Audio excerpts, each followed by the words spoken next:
The Army values, the warrior ethos, coaching, and therapy.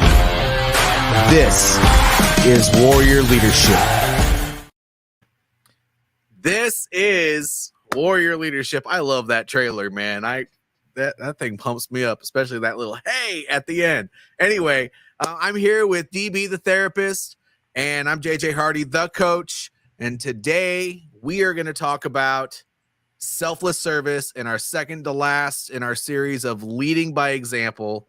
But first, I'm going to let DB, if he has one, if he wants to talk about a special promotion for his business, I'd like him to promote that real quick if he has one. Right now, still running my support group, my promotion for that. Looking for men who are interested in joining a virtual support group, Man Cave. I have a flyer for that as well. We can, if you reach out to me on any of the socials at DB the therapist, you can go ahead and learn more about that. But definitely looking for more people to join my virtual support group. Outstanding. And I just want to put a plug out there. So I getting ready to create another cohort because the other one just started, so you can't get in on that one.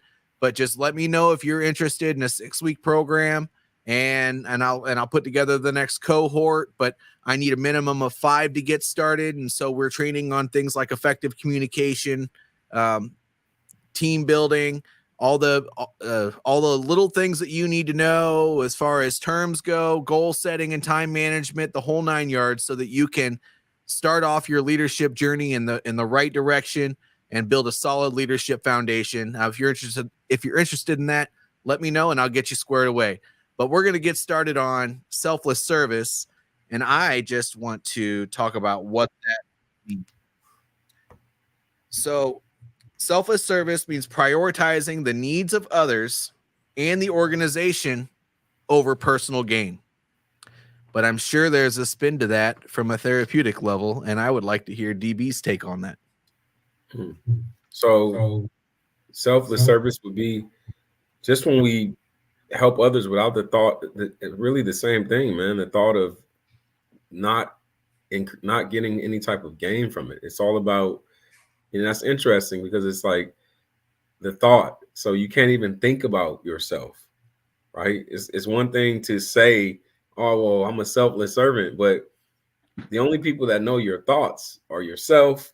And, for those of you that believe, is your creator. So it's interesting about, selfless service is really this, personal, deep rooted, spiritual thing, man, which, I really want to, as we kind of unpack this, I really want to talk about that because in my research, it talks a lot about how, selfless service just comes from a lot of like our core tenets of individual religions. And there's this difference and this nuance with each one. But, for the most part, it's a very much a spiritual belief in a lot of ways. Michael says, I don't see it as a spin. It's your perspective. Doing for others first fills you up.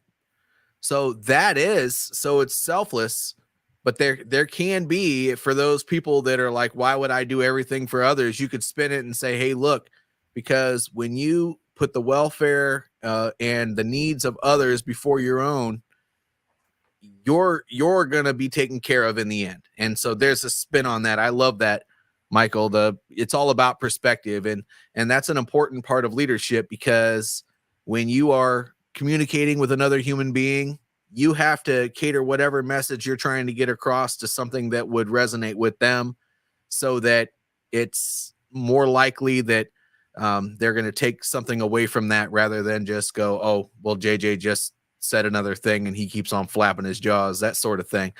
But I like that. Mm-hmm.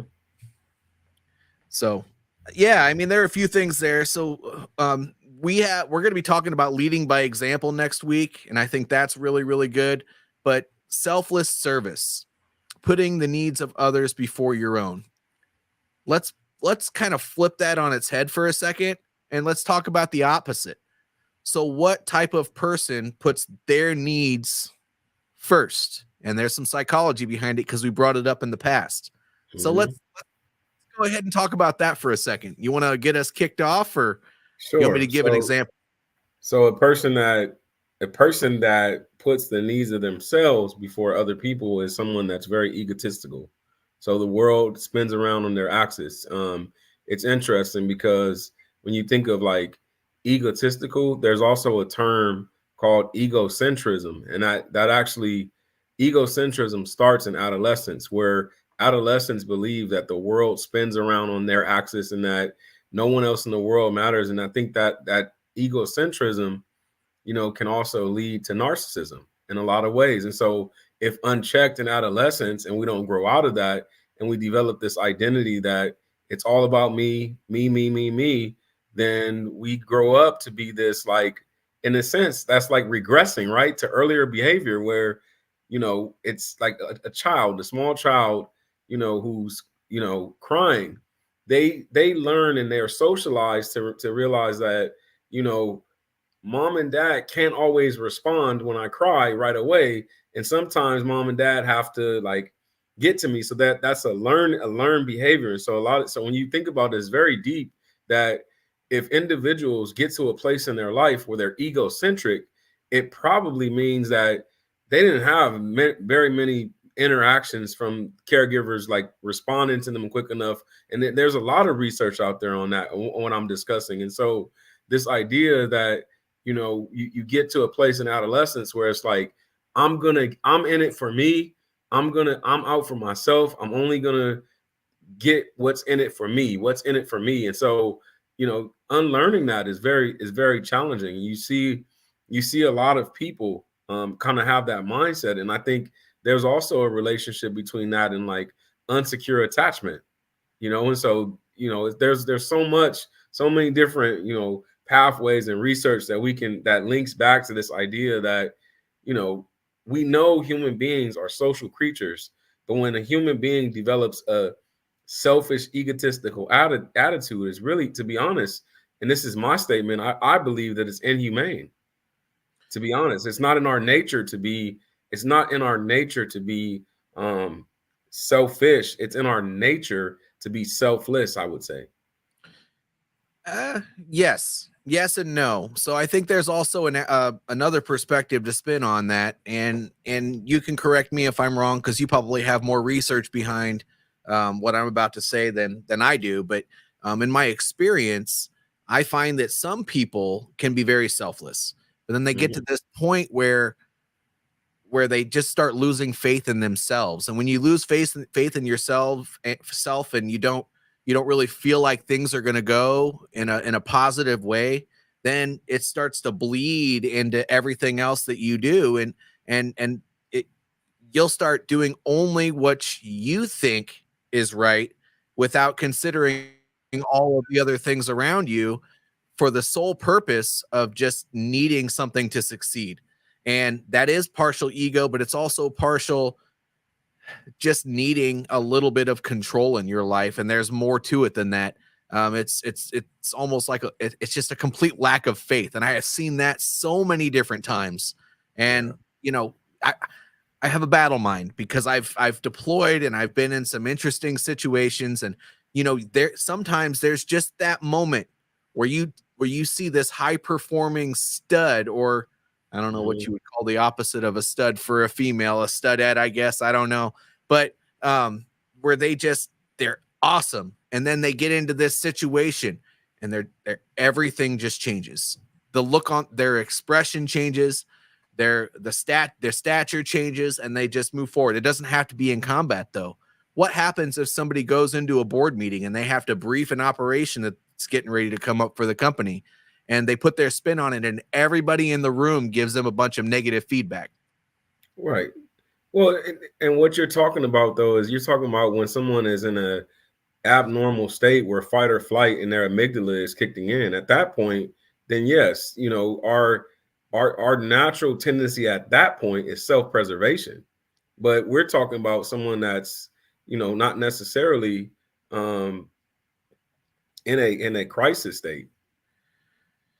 But I think I agree with you. Like someone in a crisis state, 100% is going to most likely they're going to lean towards their, you know, preserving themselves. But what about, to your point, what about those of us who are in that battle situation that we still think about others over ourselves? And I think we could get into a really good discussion about how I think that has to do with our core beliefs and what we really, and Michael mentioned it earlier about perspective, right? So what is our perspective prior to that conflict situation where I have to react quickly? And it is muscle memory. It is muscle memory in us training ourselves and being able to, like, for me, when I'm in those situations, I don't have to think about it because I practice being a selfless servant when I'm not in the moment. And because I do that,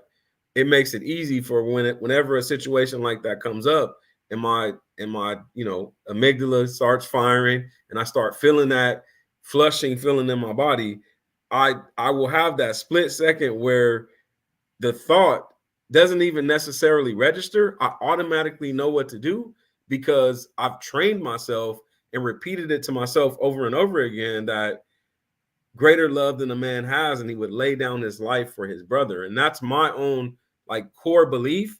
And so because I repeat that to myself over and over again and I study it, it's easy for me to be selfless because I trained myself to be that way.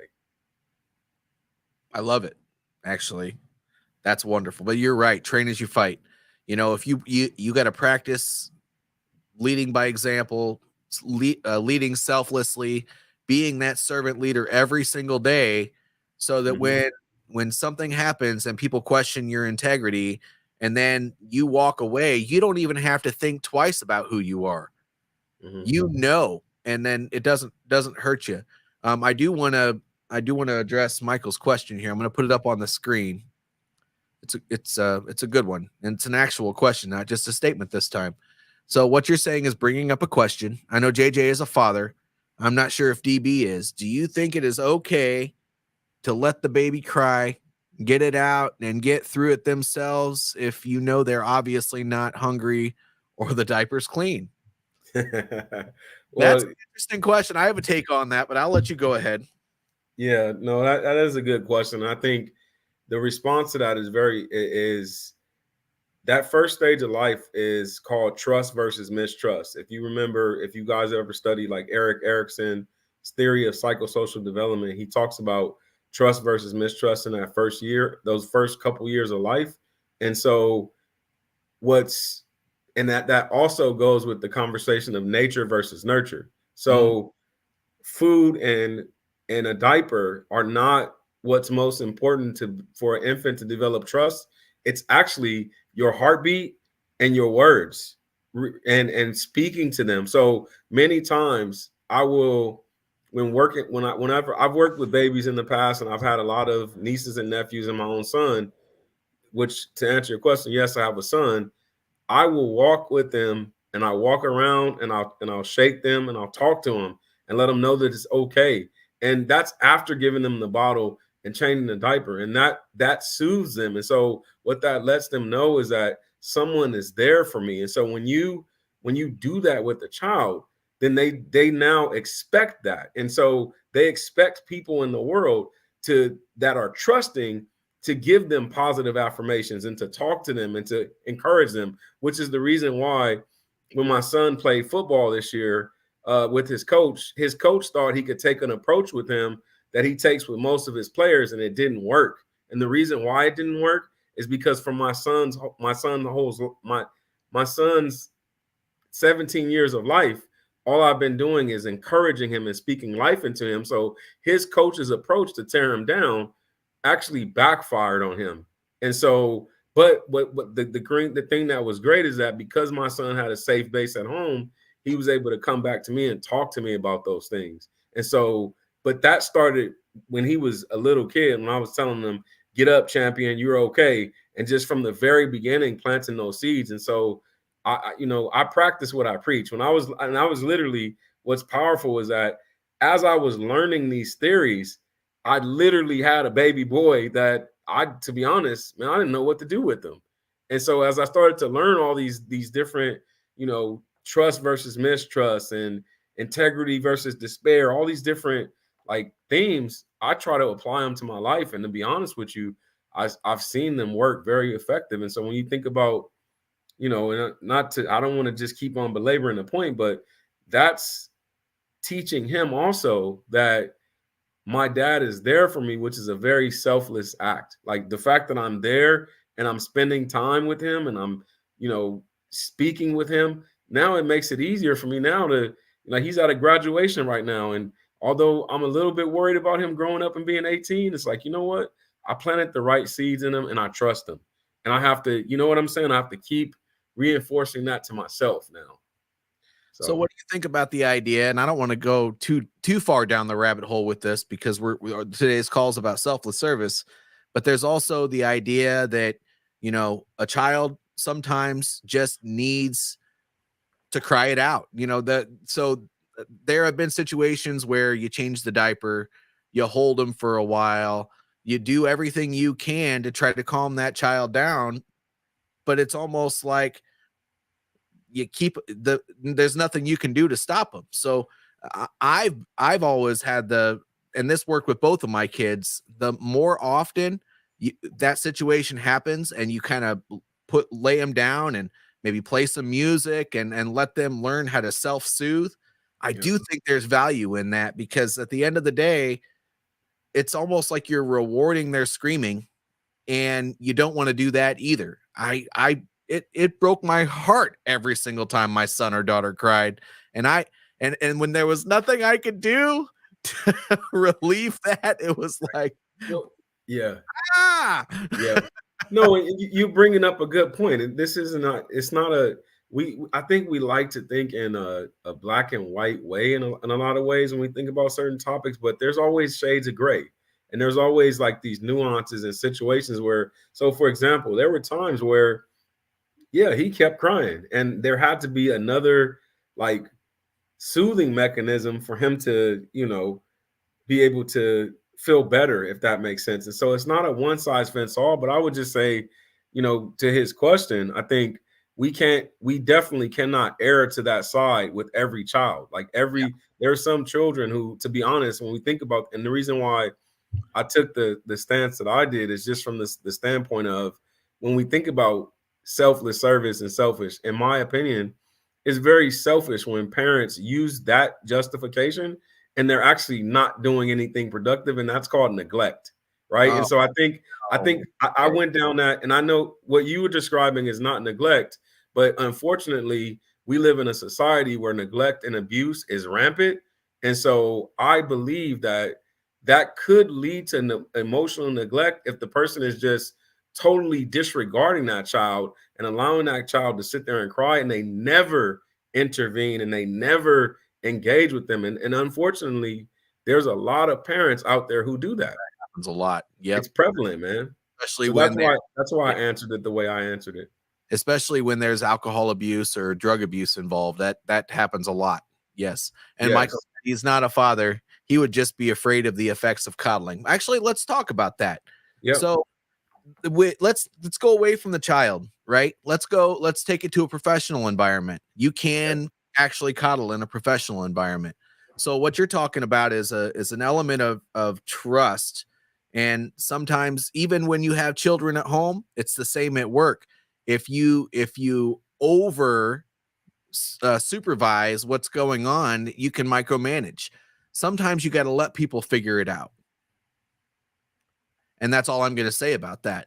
Because when you let them figure it out, then they don't just learn something about the task or the situation. They learn something about themselves. And a lot of times the reason people don't take that necessary step to move forward is because they don't have enough faith in themselves to do it. And if you make it easy for them by always intervening and making sure that you're holding their hand through every situation, then they're absolutely probably not going to take that leap forward when you're not there. And you don't want that either. Right. So coddling, it can happen. Coddling, yes. Micromanaging, whatever. I also want to say this too, and I think this is an important point to bring up. right here is that it's also a cultural perspective here that you can look at, right? Each culture and the way, and even our family of origin, you know, that determines how we look at these different topics, all of these things that we're talking about, even selfless service. Like we're thinking about selfless service, and you can compare that to like looking at our culture. And I'm not going to get too deep down this rabbit hole, but when you think about selfless service and its relationship to capitalism, like what does that mean? Like how does that play out? How does selfless service also, when you compare and contrast an individualistic society versus a collectivistic society? Selfless service is such a broad topic, and it like cuts across multiple like domains in terms of our culture, religion, just socialization. So it's really a deeper topic than just, you know, the father and the son relationship, or the father and the daughter relationship, mother daughter. It's like these macro meso implications of selfless service as well. And it's the way as a country, like a country has a certain way of thinking, and that way of thinking could lead to some very egotistical and very self-centered hedonistic ways, and I'm not pointing no finger at one particular country or one particular organization, but when you think of selfless service, it's not just on an individual level, it's also companies, countries. It's just vast in terms of the thinking, because it has to do with perspective. It does. It does. But at the end of the day, when you consider the ideal behind selfless service, whatever situation you're in, it doesn't matter if it's on a governmental level, on a company level, or at a household level. If you're doing everything, if you're trying your very best, because that's all we can do, Right. to do things for the betterment of others, you got to be careful, because you don't want to do what would be the best thing for you. You want to do what would be the best thing for the other people. And, Yes. and sometimes it's hard to teach that, because sometimes people just automatically go straight into, well, I learned this way by doing this. Mm-hmm. Well, not everybody learns the way you learn. Some people are auditory learners. Some people are hands-on learners. Some people need to read things and then have a conversation about it. I mean, there are different learning styles, and there are different ways that people learn. And oftentimes it's there needs to be a little bit of self-discovery, because you can only give somebody so much knowledge before they have to figure it out on their own. But you have to, gosh, I feel like a broken record. Every time we get on here, I end up saying this. You got to meet people where they are. And you gotta, and when you do that, I don't even think it's ego when you try to apply your own lessons in your life to situations. I think it's just a lack of insight. So just, you got to really shift that mindset to kind of being very observant with the people that are in your life, even your spouse and your children, and your people at work, or maybe if you serve in a Rotary club, or whatever the case may be. When you're doing the right thing for others and it's selfless service, you have to shift your mindset to observing how those other people act, so that you can cater the decisions that you make towards their needs and not your own. Yeah. I said a lot there, but that's tough. That there's a lot of, it's not a one size fits all approach to teach this process. Again, the teacher, even to learn selfless service, they have to have conversations around it. That's why, if this is something that you're not used to, it's very, very important that you have a coach, or if you're going through an education program, that you have somebody that will help you with the implementation as well. Mm-hmm. Yeah. So I don't want to ramble on, but there are plenty of approaches here. Before I go on to my cheat sheet that I type up for myself every time we're here, let me see if Michael said anything else here. And by the way, I know we have 2 people watching, because I see a number 2 up in the upper left-hand corner. So whoever you are, please introduce yourself. Tell us where you're coming from, and if you want to participate in the conversation. I know DB and I, we highly encourage that, because We want to make this a learning experience for everybody. And by the way, we learn from Michael sometimes, and he's our biggest participant. So we could probably learn from you as well. So he said, I'm not a father, blah, blah, blah. Also, I think if you coddle an employee, they would misread their responsibilities. Oh, absolutely. They will go more and more hands off the more you hold their hand. And that's just a fact. You may burn yourself out also. You can burn yourself out by getting too involved. Yes, that's why the whole ideal behind decentralized leadership is very important, because you have to delegate and assign responsibilities to different people, so that at the end of everything, all you have to do is talk to those different people with the responsibilities and check in, instead of trying to do everything on your own. And when you micromanage that process, it drives you crazy, because then you want to try to get them to do things the way you would do things, and it just turns into a nightmare. Trust them.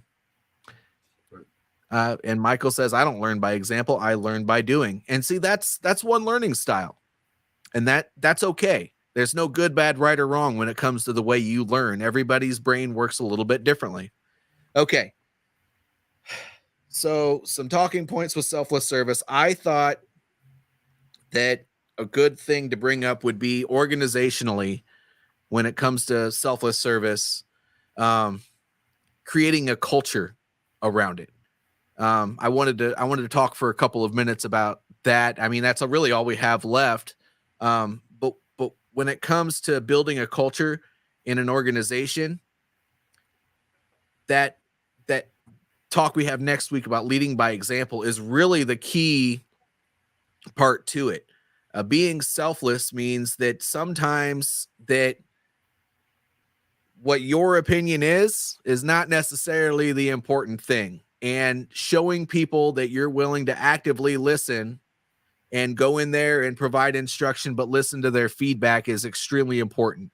But then when you have multiple tiers in your organization, making sure you expect other people to lead their teams that exact same way. And however that selfless service or that servant leadership looks in your organization, it needs to be one that is cohesive enough and well spoken to be able to articulate that throughout the ranks. And I don't know if there's anything that you want to add in on that, but I wanted to say that building a culture around selfless service means that you're going to have a group of people in an organization that really want to take care of one another. Yeah, sure. I mean, again, I brought up the point earlier that, culturally, if we have a certain viewpoint or belief system, that's going to dictate whether or not people feel people are selfless within an organization or within a community, or if they draw, like, because you think about it, if people believe that there are scarce resources, then they're going to act accordingly. But if they have a mindset about scarce resources that is different, like, then I'm going to run out, and they learn how to problem solve around that, then their reaction to that is going to be completely different. And so for me, I would say, from the lens of a therapist, I think it's more or less has to do with, like, just, if you see your leader being selfless, you're likely to follow that suit. So a lot of times, that's why it's like we have to lead from the front. And I know, I'm pretty sure you say that a lot, man. And it's just it's grown on me, because I think that's our same core belief. Like, as a leader, you have to lead from the front, but also sometimes you have to take a step back and see what's happening in the rear. So you got to do both. And so in order to do that, it requires you to be selfless. And when people see it, when people see that, like, as a dad, when my son sees me waking up and going at it early in the morning, he knows that, look, I have to do that too. Yep. It's not enough to just know the way. Sometimes you have to show the way. And that's absolutely crucial. But we're right at 29 and a half minutes here. DB, do you have any final closing comments here before we kind of wrap things up? Nope. Okay. please, everyone that's watching, everybody that's in the audience that watches this later, understand that servant leadership, selfless service, is the idea that you're putting the welfare and the needs of other people before your own. If you really want to create a great relationship with another human being or a group of people, provide value to that group of people, and do it even if you don't necessarily like the things that you're doing. Do the hard stuff, create relationships, and your life will end up fruitful. It's just the way it works. But if this message that we had today, if it resonates with you, please like this video, subscribe to my YouTube channel or my podcast when this ends up going live. But more important than anything else, well, you can repost it too. That's pretty important. But you put a comment below this video wherever you see it. Let's keep the conversation going. Let's talk about what it means to be selfless, a servant leader. What your opinions are on the topics that we should be discussing. All of those things should be brought up in the comments, and we will get back to you with that stuff because we feel like it's very important. Michael, thank you again, and thank you for number 2 viewer. I'll just call you that because you've been here most of the time, and you didn't make any comments, but that's okay. Showing up is half the battle. So we'll see you again next week, and next week we are going to talk about leading by example. It's going to be a great conversation. Thank you, everybody. Have a good day.